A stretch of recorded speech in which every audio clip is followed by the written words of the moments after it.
Over the past weekend, we saw some of the best young stars battle at the U20 World Team Trials for good old USA. There was a lot of high school talent, college All-American and national qualifier talent, and of course, what we are here to talk about today, the best redshirts from the past NCAA season putting it on the line. For those who don't know, redshirt in college sports is where you can practice and work out with a team, but you cannot compete under the team's name. In wrestling, you can still do college opens, but as an unattached wrestler. But at the U20 trials, we finally got to see some of these stars we've been missing on the mat show off their stuff to be able to compete on one of the biggest stages in the world, the U20 World Championships. Today, we're going to honor those amazing wrestlers and to talk about who we have to look forward to seeing on the college wrestling mat. Because no matter which way you shake it, these guys are going to be using a year of eligibility to compete for a college spot next season. Also, I'll be covering the best incoming freshmen a little later in the summer, probably after Fargo, so be on the lookout for that. But for now, let's talk about the best redshirt wrestlers from the previous season.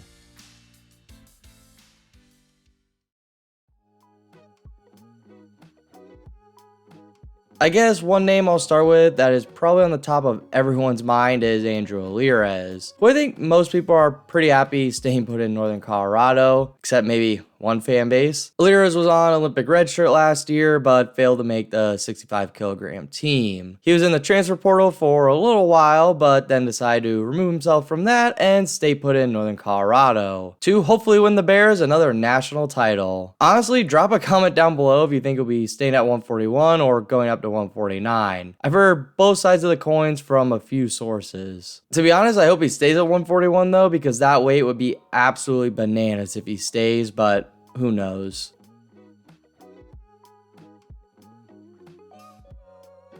To probably absolutely no one's surprise, Penn State might have had one of the best guys coming out of redshirt, that being Josh Barr, who I thought looked probably the most impressive at the U20 trials. I think his spot in the lineup is still a little unknown with the Starocki situation, but I'd put money on he's going 184 for the Nittany Lions. At U20s, he took out Aiden Sinclair in some thrilling matches, which just goes to prove the Penn State staff is one of the best teams for adjustments and game planning, considering Barr got tech falled by Sinclair less than a month prior, plus Barr had to go through the challenge tournament. Also in redshirt, Penn State had Alex Facundo in Olympic redshirt, and then Shane Van Ness, who probably got a medical redshirt last year. Van Ness is probably the 149 favorite to potentially win the weight next year, and Facundo's spot in the lineup is still a little unclear. But in 2023, he had a nice season, but just a poor showing in the postseason. Overall though, this mix of redshirt talent along with the young guys coming in to also elevate the lineup at Penn State really makes you think they're going to stay on track with their dominance.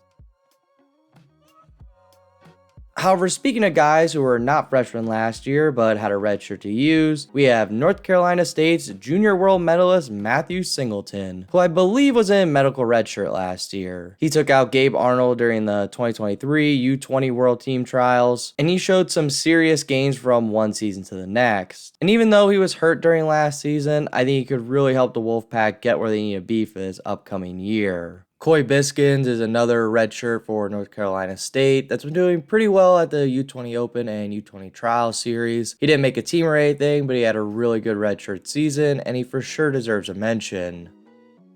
Then to jump back into the Big Ten, I think Iowa potentially has some of the biggest impact redshirt freshmen coming into this season. Or at least they'll need to be impact wrestlers. For starters, there is Gabe Arnold that used all of his redshirt 5 days last season to really help the Hawkeyes out in some pivotal situations, like winning a huge match over Iowa State's All-American Will Feldkamp up at 184. With that said, most of his dates were at 184, even though he stated several times he's going at 174 this upcoming season. To be honest, I think 184 would be an ideal weight for him, but I also think 174 he could be an absolute monster. His spot's not given at either one of those weight classes, with Nelson Brands looking like he'll be the 184, and then he'll be battling with Patrick Kennedy at 174 for that spot as well. However, maybe even a bigger storyline, which you all know we love here at TrueTan Wrestling, is Ben Kueter at heavyweight. He had himself a really impressive weekend at the U20 trials, making the junior world team, and and raising some massive questions for his future as a dual sport athlete. For those who don't know, all last season Kueter was in redshirt for the Iowa Hawkeyes, obviously, in football and wrestling. Literally having weeks where he would do full-on football practices and then try and get in the wrestling room as much as possible. Now that he's made a junior world team, which will take a lot of time in his summer, and football practices have already started, it brings up a lot of discussion on whether he'll continue to do both. During his post-match interview, he said he's going to do as much as he can and continue to do both. However, post writing this script, he then announced he's taking a break from football for 10 months, so giddy up wrestling and Iowa fans. Clearly, this is huge for the Iowa lineup because Kueter's obviously ready to compete with some of these big boys, but I'm going to leave in what I originally said in this video anyway because I think it still applies, so let's get back to that. In my honest opinion, I think he can still go to U20 Worlds doing both and compete very well. I mean, he literally did that during his last U20 World title. And in that scenario, he went to the World Championships with very little wrestling done and mostly football training. Ultimately though, if I'm Ben Kueter and I'm seeing a guy like Gabe Stevenson get signed to the Buffalo Bills with nowhere near as much football experience as me, I'm hanging up the football cleats and focusing totally on wrestling for as long as I can. And then when that's all said and done, I'm going to try and get signed for a football team because clearly there's an avenue for it. Now I do understand getting drafted over going that last method is a big pay difference, but overall that's just my thought as a wrestling homer.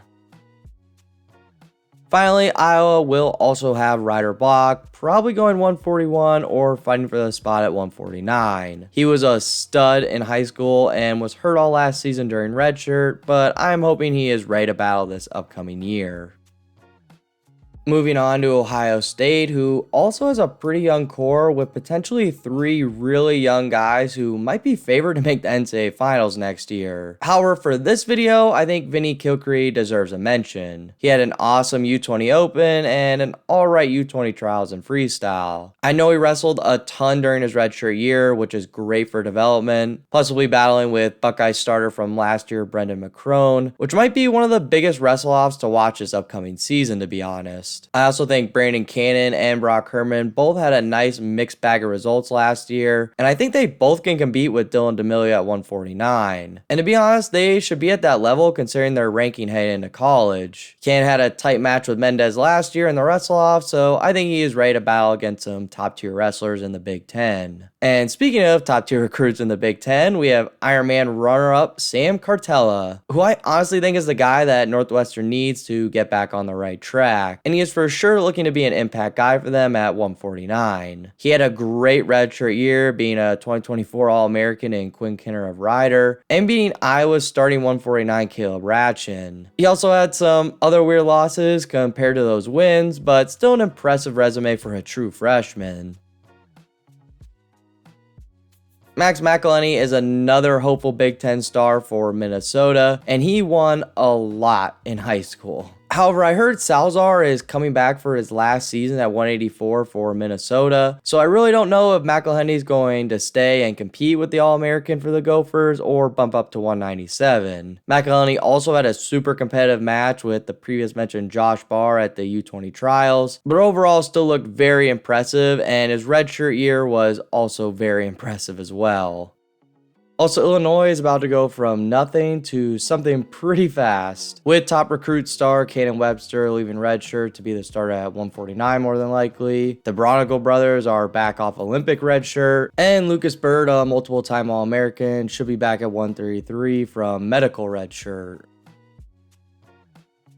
To get away from the Big Ten for a little bit, Virginia Tech had some awesome redshirts last year that for sure had some fun and weird results. First of which is Sonny Sasso at 197, and yes, that is Sammy Sasso's brother. He got to wrestle at CKLV and a bunch of other top tier tournaments for his first college season, which is usually pretty big for development. They also had Rafael Hippolito, who has a really cool story behind him, considering he's from like the jungles of Brazil or something. And he had some really cool stuff to show off during his true freshman year, so I'm excited to see him in the starting lineup probably at 157. Finally, Virginia Tech, of course, has Jimmy Mullen, who's probably their top star right now. He wrestled a few of his redshirt dates, and I know he was also doing football, but I'm not really sure if that's in the cards anymore, especially considering he was at the U20 trials and was pretty dang close to making a world team. Overall, though, I think he's going to be their best option at heavyweight next year, and he can for sure compete for them.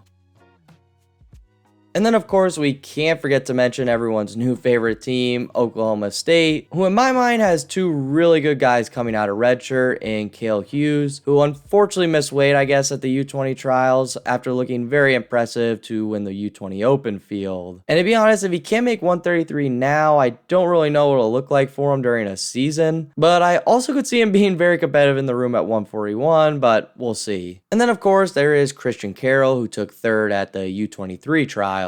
Of course, he didn't win the bracket, but he looked very solid at 92 kilograms, which is a lot closer to 197 pounds than 97 kilograms. And he even beat two-time All-American Trey Munoz of Oregon State in the quarterfinals. So I'd say he's ready to take the 197 spot for the Cowboys.